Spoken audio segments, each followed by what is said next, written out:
McCutcheon, and I'm here to give you Uncle John's famous 5-minute frailing lesson.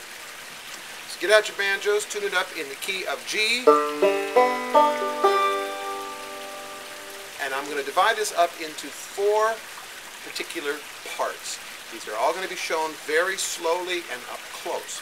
Now, one of the things you need to remember is take them sequentially, one at a time, and do not go to step number 2, for instance, until you have mastered step number 1. And I mean, you can sit and do step number 1 while watching a baseball game on television, or being utterly distracted by something that makes you not think about playing at all. If you go through all 4 steps in sequence, and it shouldn't take you more than a day or 2, I guarantee you will be able to be playing old-time banjo in its most basic form. So, here is step 1 of the 4. The first thing you need to do is make sure you are holding your hand properly.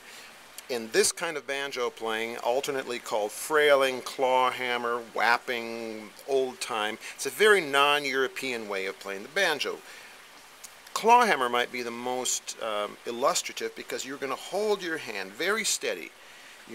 And your index, you're going to be playing with the back of your index fingernail and your thumb, and all the motion is going to be going this way.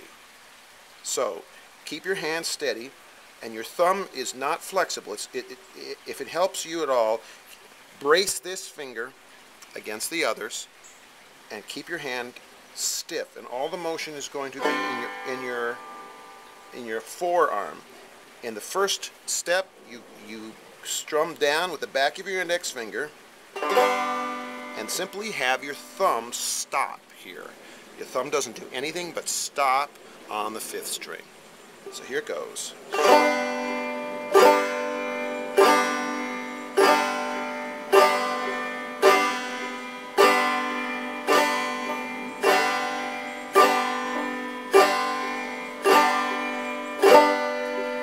That's all there is to step number 1. Let's play it together 8 times.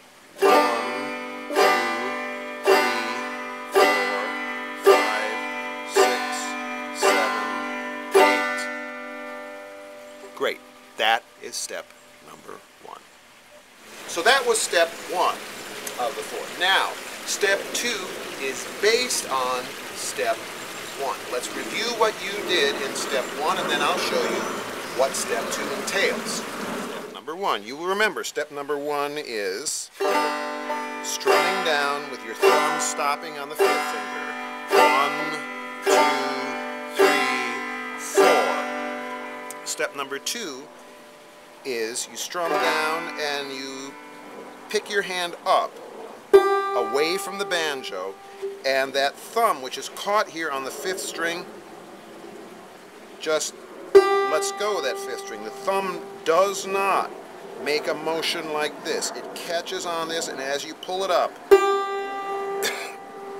it plucks the string.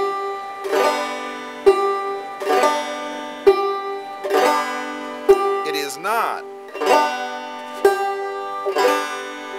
Because you remember, step number 1 went 3,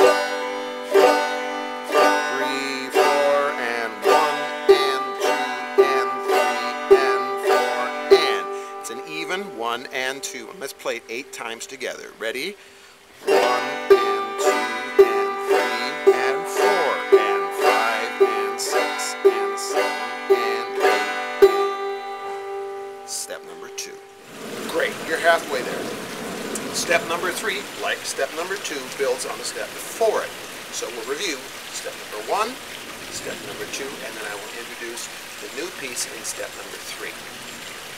Step number 3 builds on step number 2 as step number 2 built on step number 1. Step number 1 again is strum, strum, 3, 4. Step 2 is 1 and 2 and 3 and 4 and. Step number 3 adds another beat. 1 and 2 and 1 and 2 and 3 and 2 and 4 and 2 and. So what you're adding is you're plucking this first string right here, just this one,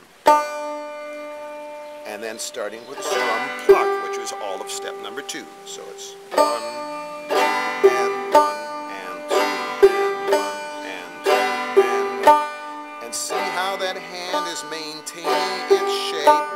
The thumb is not reaching back to pluck the 5th string. Let's play it 8 times together. 1, 2, 3, and 4, and 5, and 5, and 6, 7, 8. Step number 3. Okay, so now, for all intents and purposes, you are frailing the banjo. Now, how do you play tunes doing that? Step number 4 gets you off of the basic monotony of the frailing action itself. Here's how it happens. Step number 4 gets you used to playing all 4 of the lower strings and still adding the strum pluck. So step number 1, you will recall, was just the strum. Step number 2 was the strum pluck.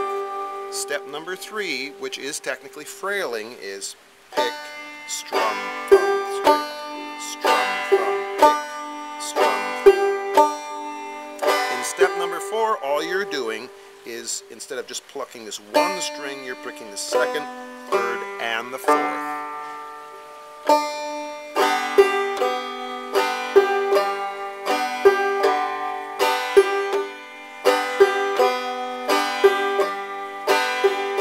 Together.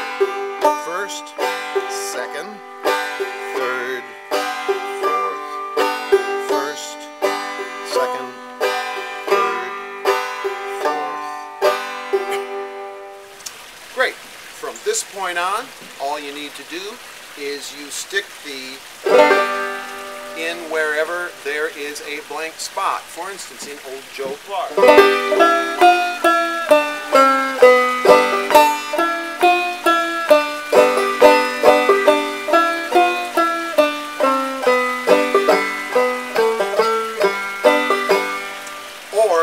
Just toggle back and forth between your index finger and the 5th string.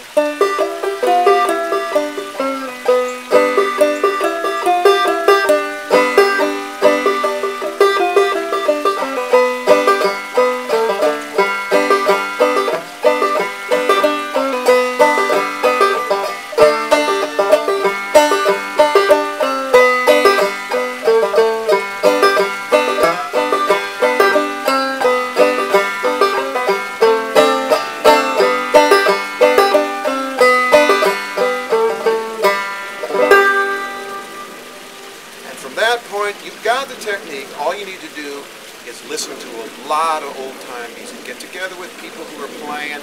Just sit in the background, stuff a shirt inside your banjo so you're not making too much noise, and have fun. Good luck.